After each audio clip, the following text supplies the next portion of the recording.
Hello, I'm a student at the University of New Mexico. My name is Leroy Martinez, and I'm currently in a art entrepreneurship class. I'm here today with fashion and textile artist designer Patricia Michaels, and look forward to introducing it to you. And we're going to overgo some questions about what brought her to be here today.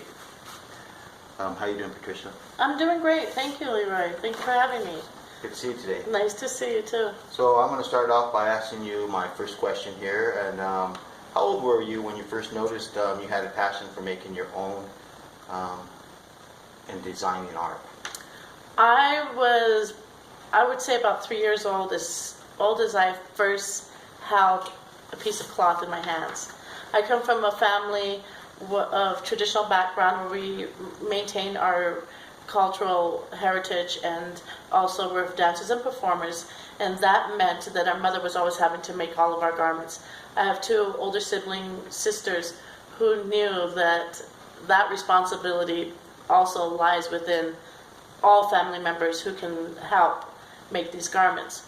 And I immediately, when I felt the cloth, I never let go. I was always by my mother's side from the moment she started to sew a garment or taking it apart. And I can't remember anything more that I loved to do as a child, and I still love that same feeling today.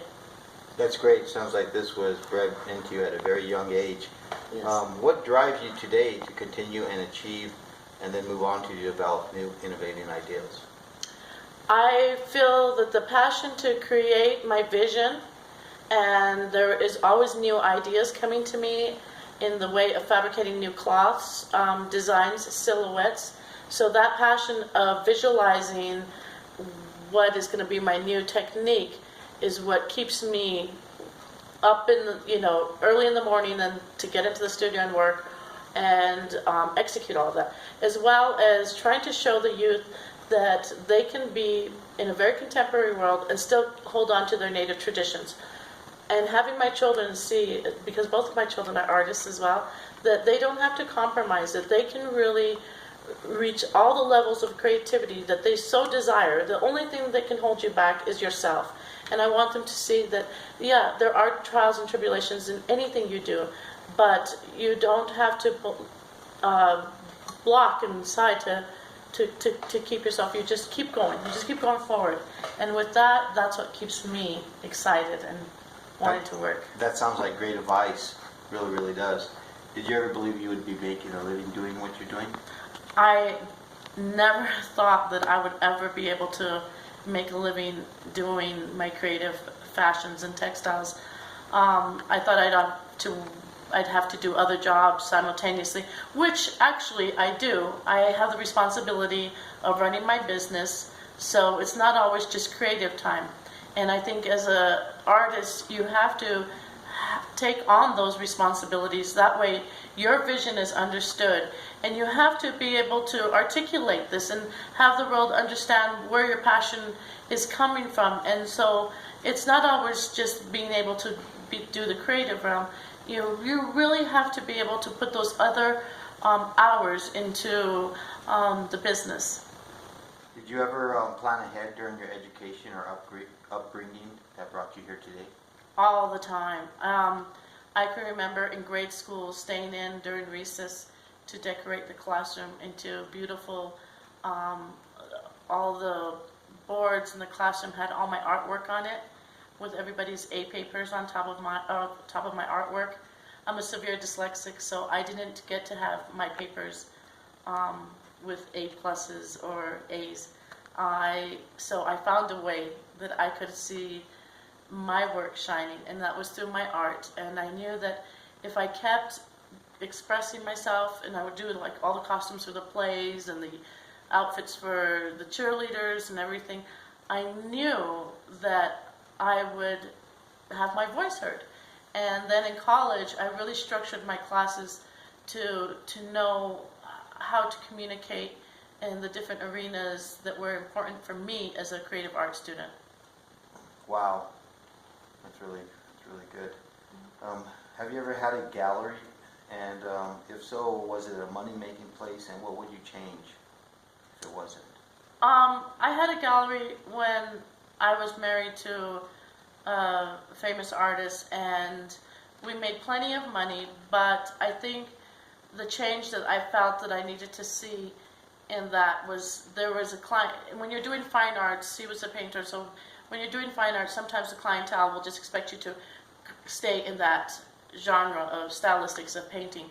The reason I chose fashion is because you're allowed to change, you're expected to change, that you change, you know, with your new trend. Like, I'm a trendsetter, I don't like to follow the trend, so I felt for his sake that a way a fine artist could change is by going to college, and then they come back and it almost gives them license to reinvent themselves.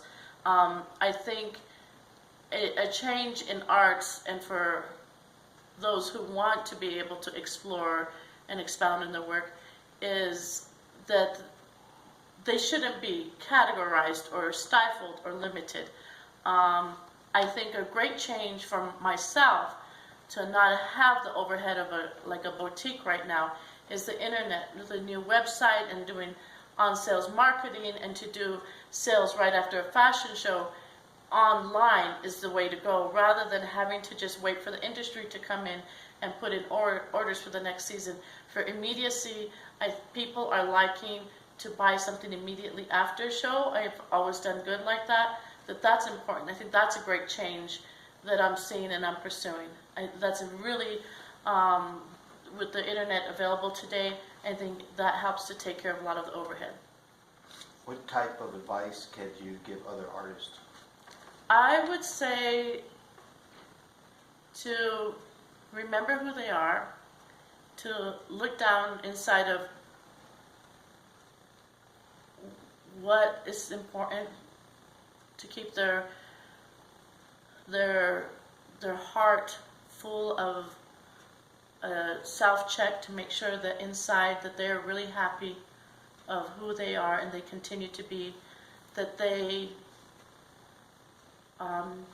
give that nurturing of what makes them feel good and strong inside, and not to worry about what the rest of the world is saying.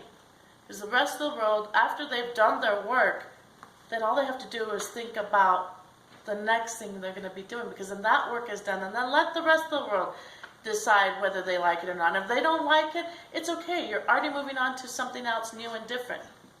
That's how I feel. What do you dislike about your work?